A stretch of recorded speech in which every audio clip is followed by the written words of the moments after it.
됐어요. 찾으세요.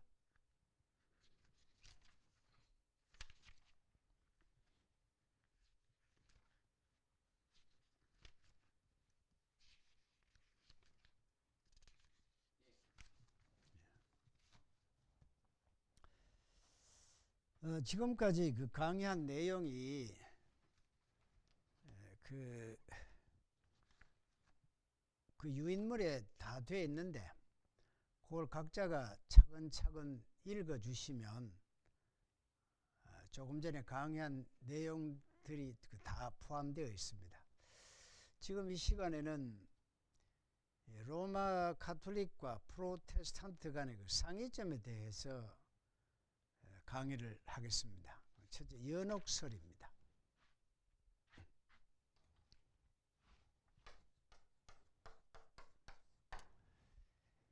연옥설을 이야기하기 전에 하나님 말씀에 대한 차이점, 이걸 정리를 해야만 이것이 이해됩니다. 무슨 말이냐 하면 하나님의 말씀을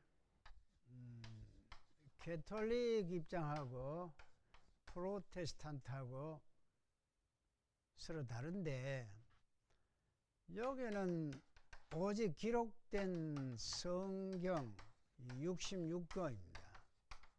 이걸 하나님의 말씀으로 보고 있습니다. 이쪽에는 기록된 성경과 전통, 다시 말하면 성경에 기록되지 아니한 많은 교회 자료들이 있습니다. 그것도 하나님의 말씀이라 하거든요. 대표적으로 교황의 교시가 하나님의 말씀이다, 이렇게 보는 거죠. 그런데 이 성경에 있어서도 정경성 문제입니다. 프로테스탄트는 66권만을 정경이라고 하는데 그 외에 외경을 포함해서 66권에 외경 포함해서 정경이라고 인정을 합니다. 프로테스탄트는 이 정경, 그 외경은 참고적으로 읽을 것이지 정경이 아니다 하는 겁니다. 자, 그런데 이 외경 속에 연옥에 대한 내용이 나옵니다. 그러나 가톨릭 측에서는 외경도 정경이기 때문에 외경에 나오는 연옥이 그대로 맞다는 겁니다. 그 외경에 근거해서 연옥설을 주장합니다. 자, 그러면 이 연옥이 뭐냐 하면 이 사람들은 이제 신학이 이렇게 돼 있죠. 얼마 전에 강의를 할 때 말씀드렸습니다. 그 영세를 받을 때, 세례를 받고 나면 원죄와 자범죄가 용서를 받는다. 그런데 영세 받고 난 후에 우리가 짓는 이 자범죄에 있어서 원죄는 이미 용서를 받았고, 자범죄에 대해서는 매주마다 드리는 이 미사에 참여해서 죄사함을 받지 아니하면 그래 죽었다.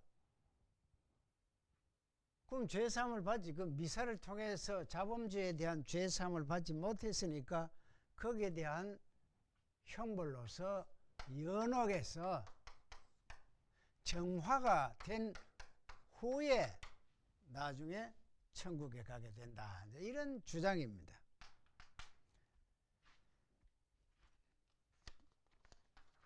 이 근거가 어디에 있느냐? 가톨릭과 프로테스탄트 간에 가톨릭에서는 외경에 마카비 2서 12장 42절에서 46절 거기에 근거합니다. 그러나 프로테스탄트 입장에서는 마카비스는 외경이기 때문에 그 권위성을 인정하지를 않습니다.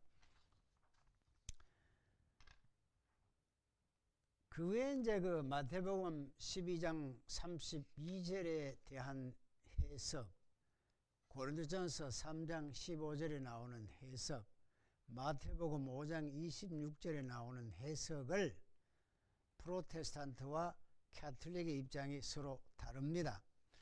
하여튼 이 프로테스탄트 입장은 연옥을 부인합니다. 자, 그럼 이 부분에 있어서 우리가 크게 알아야 될 것이 이렇습니다. 자, 사람이 죽고 나면 바로 천국에 가느냐 하는 문제입니다. 중간지대가 있거든요. 자, 예컨대 예수님께서 십자가의 양 강도에게, 한쪽 강도에게는 너는 나와 더불어 낙원에 있으리라, 이런 표현을 썼습니다. 또 성경에 보면 음부라는 이런 표현이 있습니다.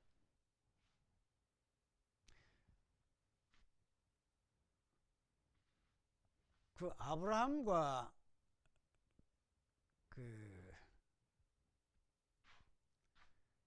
거지 나사로와 부자 이야기가 나옵니다.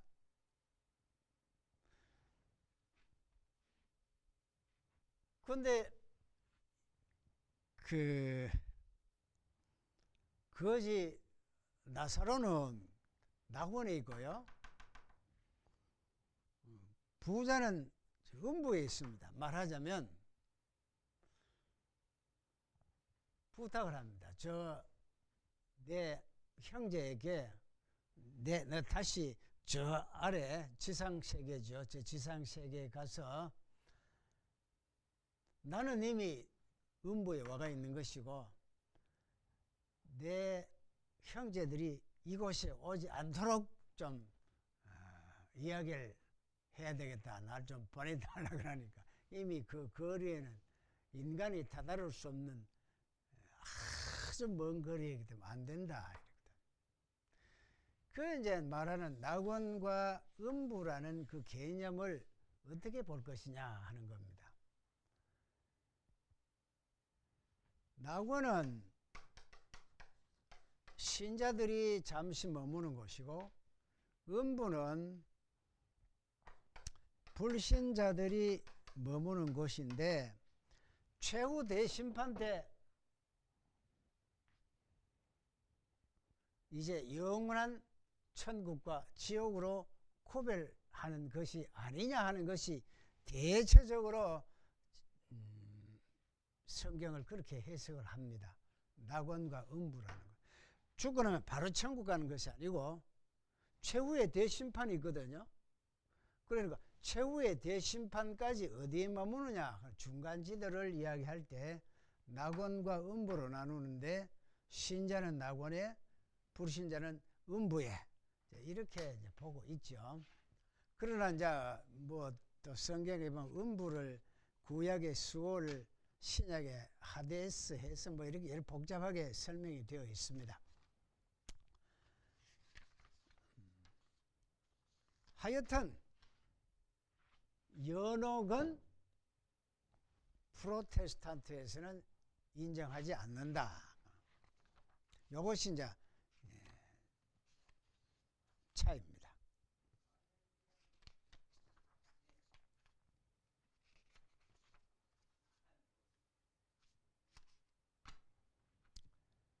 자, 그 다음에 캐톨릭과 프로테스탄트의 그 차이점에 있어서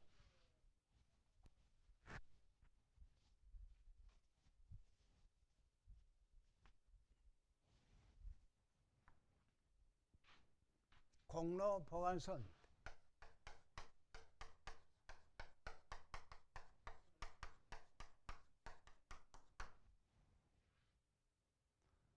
이게 무슨 말이냐면 예수 그리스도의 십자가의 공로와 또 성자들의 그 기도, 그 모든 것이 공로라는 창고에 채이게 되는데, 이게 이제 보물창고입니다. 이게 기도를 통해서 이 공로를 끄집어내 가지고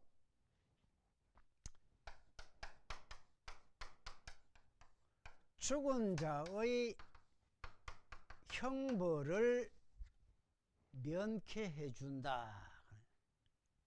이것이 죽은 자를 위한 기도다. 이런 주장을 합니다.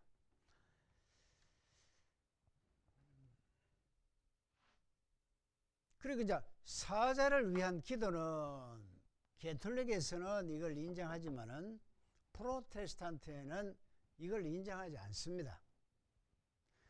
오직 십자가의 공로에 의해서 죄사함 받게 되는 그것만 있지, 죽은 자의 형벌을, 다시 말하면 연옥에서 고통당하고 있는 그 형벌을 엑스크 잡아내 가지고 면케해 준다 하는 이런 주장은 하지를 않습니다. 그러니까 가톨릭과 프로테스탄트의 차이점이 거기에 있다.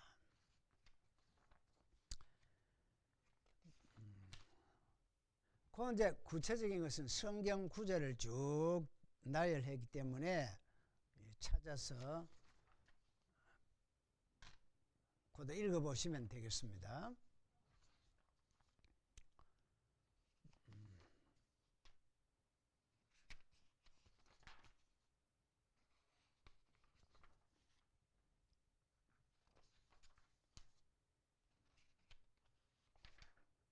그 다음 하나.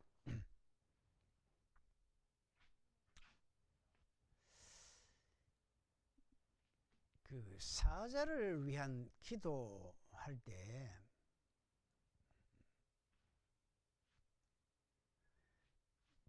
이미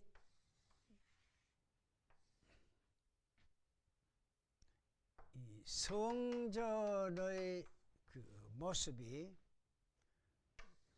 성소, 지성소, 번제단, 대제사장이 지성소에 가서 드리는 이 의식이 예수 그리스도의 십자가 공로로 단번에 드려짐으로 거룩한 백성이 되었기 때문에 제사는 이미 끝이 났습니다.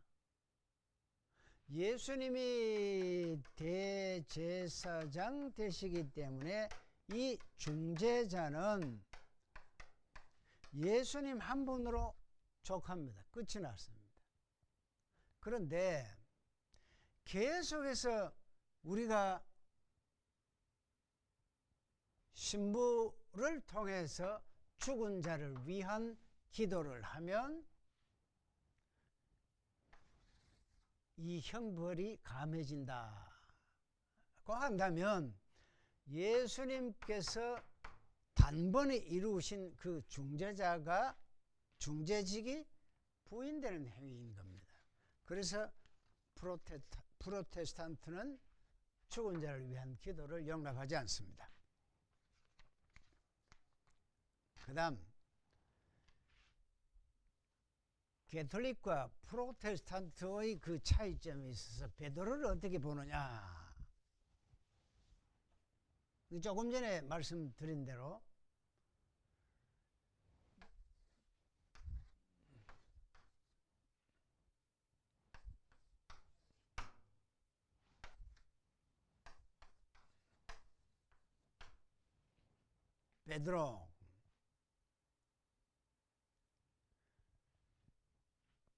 베드로는 예수님의 대행자라 할 때 예수님은 흠이 없는 분이잖아요. 그래서 무오류 이런 주장이 나올 수 있죠. 그러나 프로테스탄트 입장은 베드로는 예수 그리스도를 그 증거하는 증인이다. 베드로도 죄를 갖고 있다. 그럼 뭐 오류에서?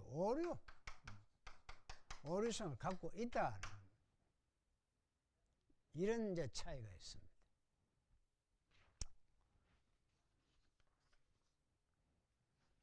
아까 이제 칭의에 대해서 말씀드렸고요.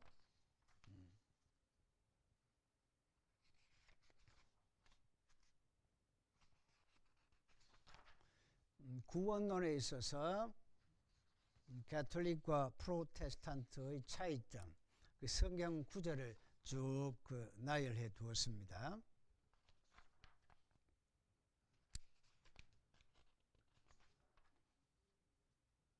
그 다음 이제 성례에 대해서 비교해 보겠습니다.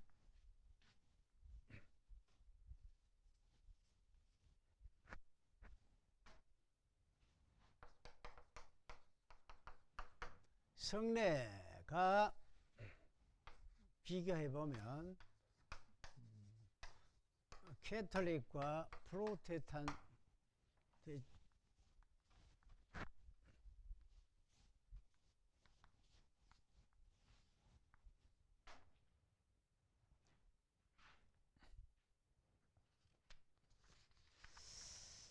여기는 이제 7가지를 두고 있어요.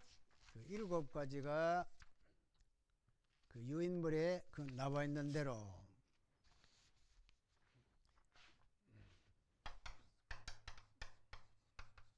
세례입니다.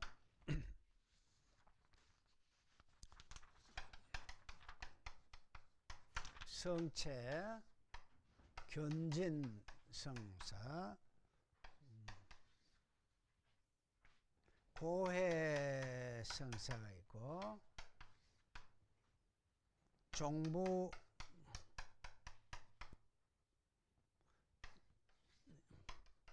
서품 혼인 이렇게 되어 있습니다.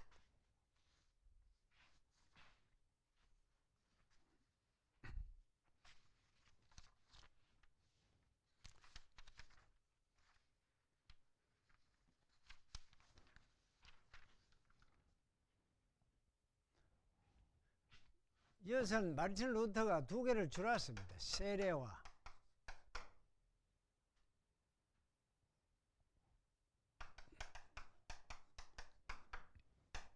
두 개를 줄였습니다.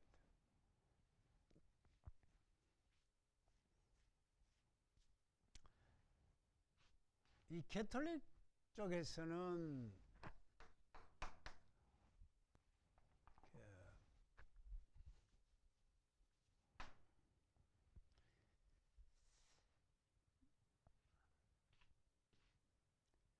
구원, 죄사함 이를 통해서 된다고 하는 겁니다. 그리고 이 의식을 통해서 죄사함 받는 걸로 되어 있습니다.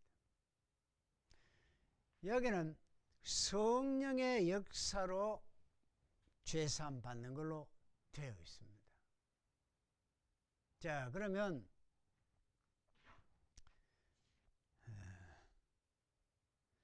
세례를 통해서 중생이 주어진다. 의식을 통해서.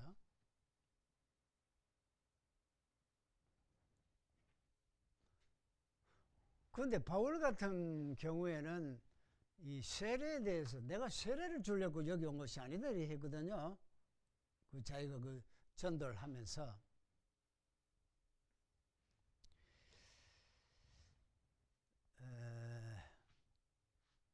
이 의식이 율법입니다. 제사법이 율법에서 나왔죠. 그 율법입니다. 자, 이거 하나 재밌는 게 그죠? 베드로 그 예루살렘 쪽 교회입니다. 그 예수님 돌아가신 이후에 그 사도시대를 한번 생각해 봅시다. 그 사도시대에 큰 두 개의 흐름이 있는데, 한 흐름은 예루살렘을 중심으로 한 아직도 율법적인 이 무게를 갖고 있습니다. 이것을 강하게 하는 것이 세례의 중요성입니다. 세례 의식의 중요성입니다. 또 식사에 대한 어떤 중요성입니다. 이게 전통적으로 내려오던 히브리인들의 종교 의식이기 때문에. 그러나 바울은 예루살렘이 아니고 대표적인 것이고 안디옥이라고 잡아봅시다. 안디옥 쪽입니다. 안디옥 쪽. 안디옥 이 아시아 쪽이지요, 그죠? 이방인들 중심입니다. 이건 이제 유대인 중심입니다. 이 두 개가 이제 계속 갈등을 하죠. 여기에 중심 인물이 야고보입니다. 베드로는 어디냐? 베드로는 예수님의 수제자이기 때문에 초대 교황이라. 이제 어떤 사람은 초대 교황이라고 보는 사람이 있고, 어떤 사람은 야곱을 초대 교황이라, 이런 관점을 보고 있는데, 예루살렘 교회의 주 인물은 예수님의 동생인 야곱이었습니다. 베드로는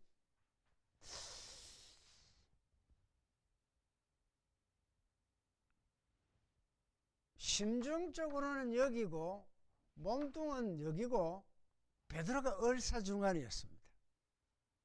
그러니까 바울로부터도 베드로가 비판을 받고, 또 예루살렘 쪽에서도 베드로 네가 자꾸 이방인하고 붙어가지고 음식도 나누고 이래 하느냐, 이제 이래 공격이 오기 때문에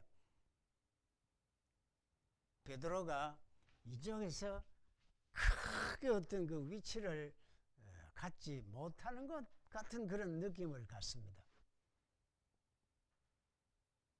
자, 근데 이제 이쪽에 베드로는 바울의 입장을 옹호해 주지요. 예루살렘에 가가지고. 맞다 말이야. 오직 믿음으로 구원되는 건 맞다. 세례는 지금까지, 율법은 지금까지 전통적으로 지켜오던 것이지만은 예수님의 십자가 사건 이후로 그것은 구원과는 아무 관계가 없다. 바울의 입장이 맞다. 이렇게 이야기를 해줍니다. 그러면서도 이걸 또 못 버리거든요. 그러니까 이방인들하고 식사를 하는데 바울이 오니까 자리를 피했습니다. 피하니까 바울이 공격하잖아요. 말로는 복음 하면서 이방인에게 전도가 되고, 복음에는 이것이 해당 없다고 하면서도, 그러면 이방인들하고 같이 식사하는 것, 당연히 알고 떳떳하게 해야 되지. 유대인들이 곁에 있다고 피해 가보는 거, 그거 안 되잖아 하면서 막 베드로를 공격을 합니다. 그 이중적인 모습을 사도 바울이 이렇게 봤거든요.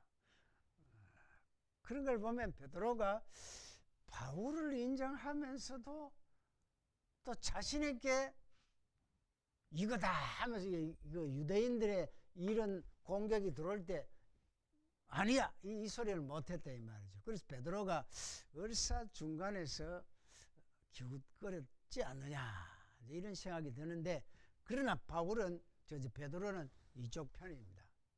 마가를 내 사랑하는 아들이라 했거든요. 신앙의 아들. 마가는 이방인인데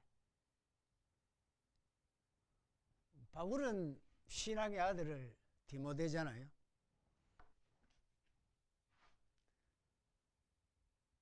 하여튼 이제 율법의 세례라는 요소가 굉장히 크게 차지를 하고 있었는데, 바울은 내가 세례 주려고 여기 온 것이 아니다. 복음 전하려고 온 것이지 세례를 뭐 별로 크게 생각 안 했습니다.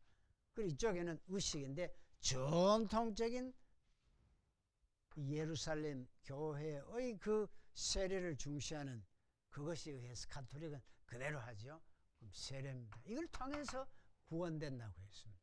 이쪽의 구원과는 세례는 하나의 의식이고 기념이지 이 세례 자체를 통해서 의식을 통해서 구원되는 것은 아니다 하는 것이 두 입장입니다. 지금 세례를 통해서 구원됩니다. 굉장히 중요합니다. 차이가 나거든요.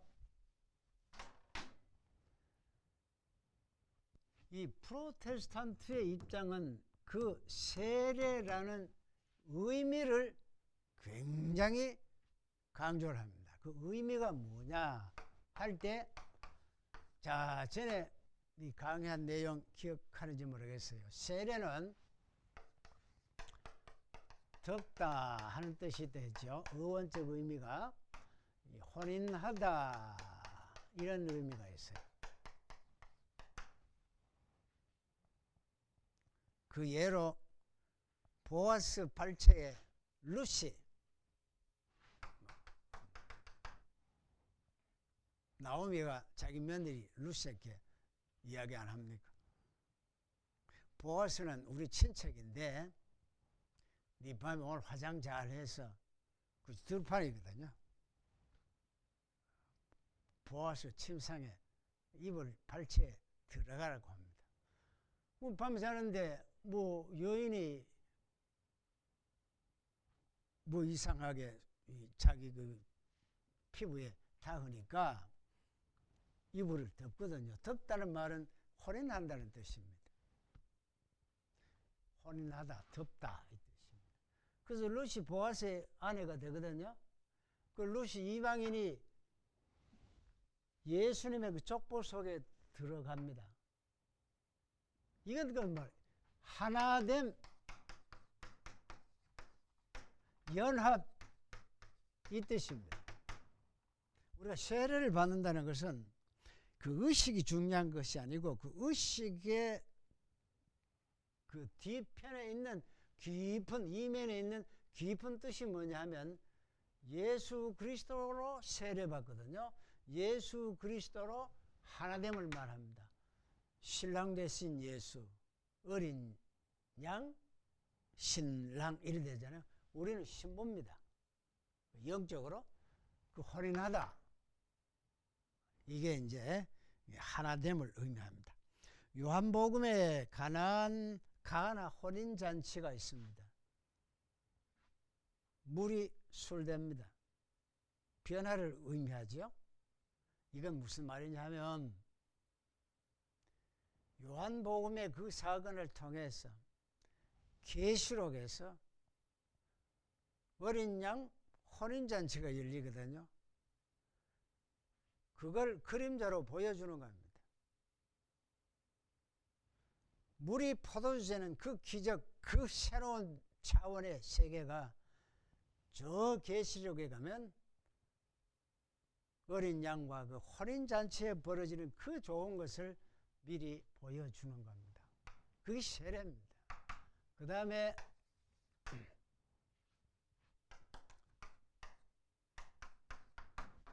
피클, 오이, 팔팔 끓는 물에 끓여가지고 소금에 찌어버립니다. 그러면 오이는 형체가 있어도 오이의 본질적인 그 맛질은 없어지는 겁니다. 우리의 육적인 요소가 없어지고 완전히 영적으로 하나님의 백성 영적으로 변화하는 그것이 세례입니다. 그 세례는 피클과 덮다라는 의미를 갖고 있어요. 이 의미를 강조하는 것이지 의식을 중요하는 것이 아니다. 그러니까 여기는 뭐냐면 의식을 통해서 구원받는다니까 이 의식 자체가 그러니까 화채가 돼요. 화채설이 나옵니다. 화채. 이거 떡이야, 이거 예수님의 살이야 하면 빵이 살되고 포도주가 피로 바뀐다 하는 거예요. 그리고 신비한 순간이거든요. 그러니까 예수님의 살과 피를 마심으로써 우리가 거듭나게 된다. 죄사함을 받게 된다. 깨끗하게 된다. 굉장히 중요하게 성찬. 그럼 이제는 성찬의 그게 뭐냐면 기념설입니다. 기념설. 임재설입니다. 루터는 여기서 막 공제설이라고 말을 하죠.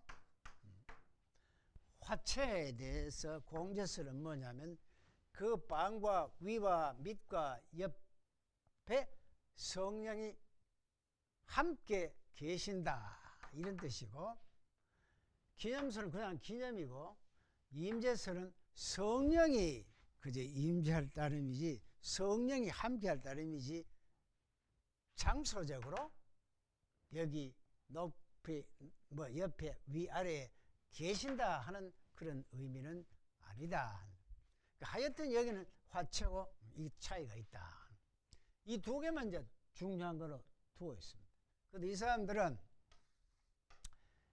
이 자체도 하나의 그 성례로 보고 있습니다. 예배로 보고 있습니다. 그 결혼식 때 가면 굉장히 오래 하잖아요. 그 예배이기 때문에. 서품은 목사 안수식, 장로, 집사 안수식 그렇게 생각하면 됩니다. 종부, 아픈 사람을 위해서 기도하고 또 임종 때 예배 드리는 거 이걸 말합니다. 고해는 이제 참여하는 것이고, 견지는 유아 세례를 받고 난 후에 계속해서 신앙이 유지될 수 있도록 자랄 수 있도록 기도해 주는 그걸 말합니다. 그리고 나이가 아마 12인지 우리가 개신교 쪽에서 유아 세례를 주고 나이가 12살 되면 입교 문답을 해서 정식으로 세례교인으로 선포를 합니다. 네, 그러한 것이 견진입니다. 그 성례에 있어서 캐톨릭은 7가지고 즉 2가지다. 가장 중요한 것이 세례 의식을 통해서 구원받는다인데, 이것은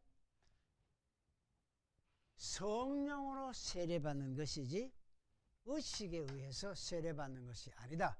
세례의 의미가 중요한 것이다. 이런 이제 그 차이가 있습니다. 그 다음에 마리아론입니다.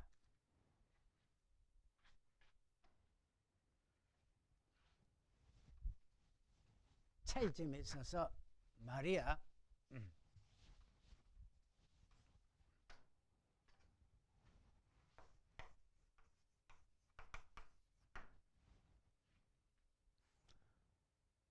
캐톨릭에 가면 성모 마리아라고 하거든요. 성모 마리아. 그런데 성모 마리아 그 말이 틀린 건 아닌데,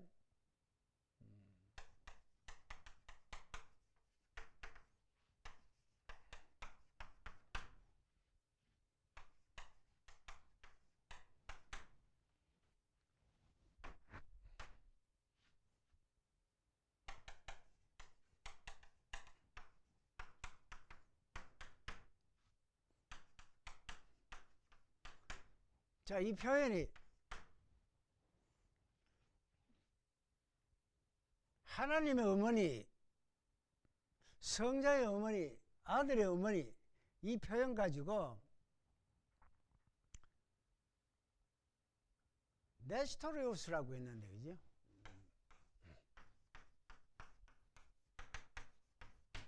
이 사람이 이걸 이야기했어요. 마리아는 성자의 어머니다.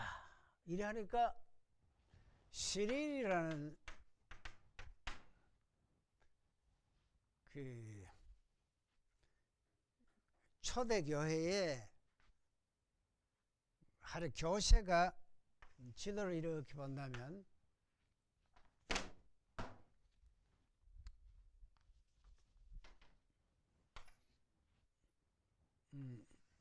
자, 이렇게 봅시다.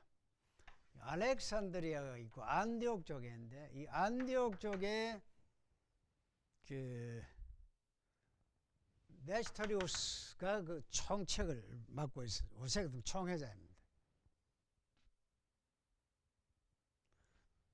이쪽은 뭐 시릴이라는 자가 또 이 그 영향력을 끼치는 사람입니다. 그 안디옥 쪽에 네스토리우스라는 그 사람은 성자의 어머니로 이야기를 하고, 시릴은 이렇게 했는데 대체적으로 이렇게 표현을 많이 했어요. 마리아를 굉장히 높이기 위해서.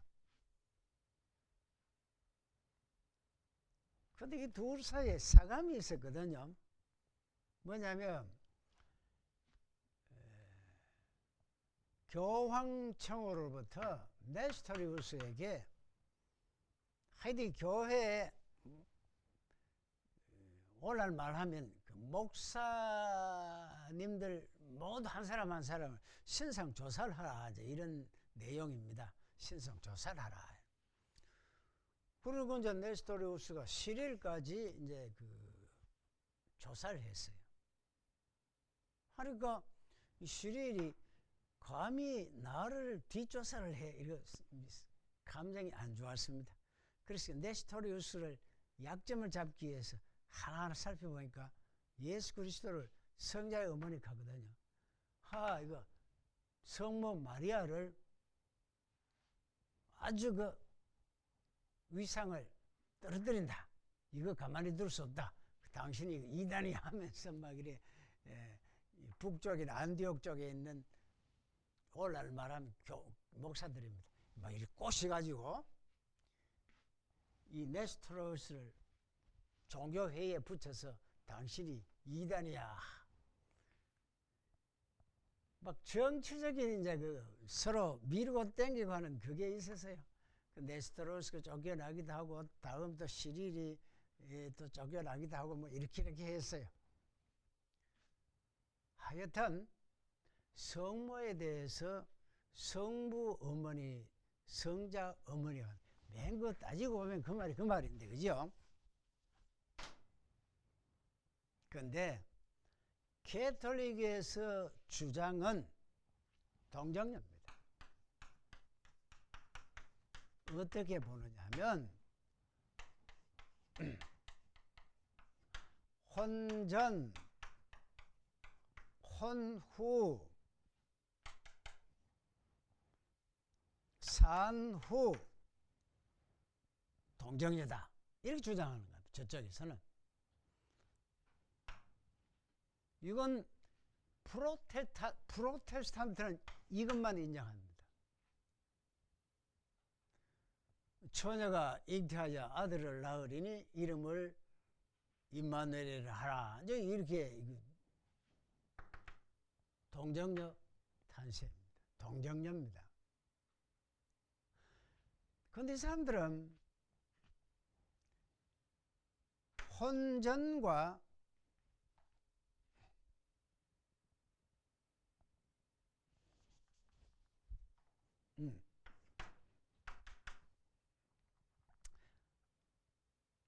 이거 뭐라고 할까요? 아기를 이거 뭐라고 합니다.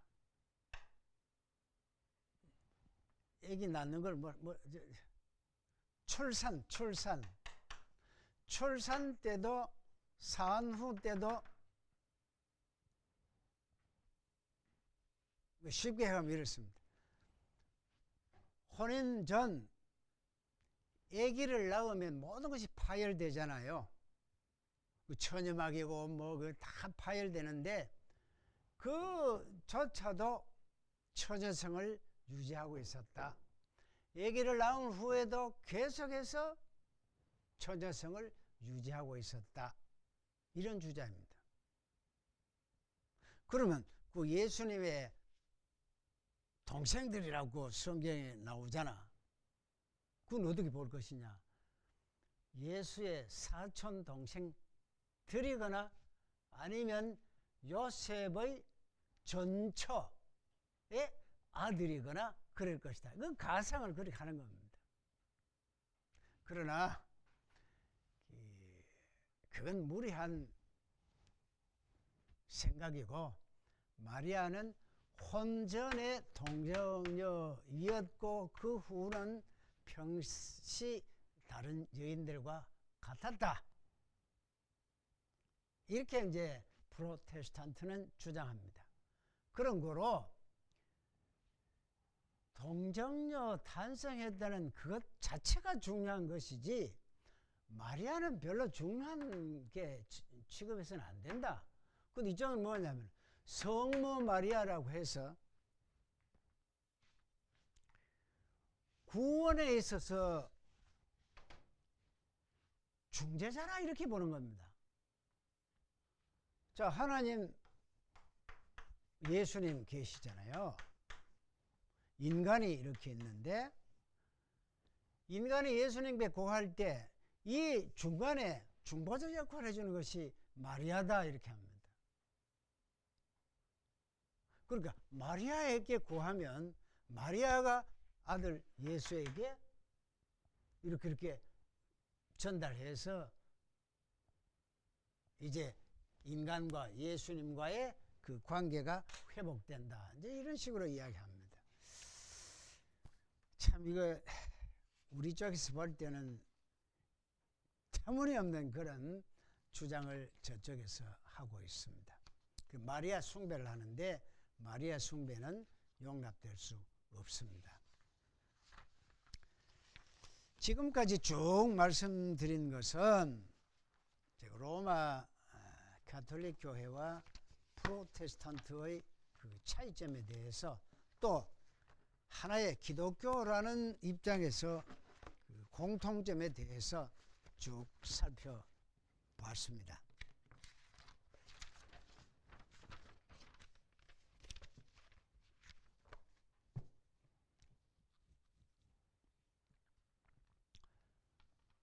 자, 그다음 이제 강의는 현대교회사에 대해서 합니다. 현대교회사.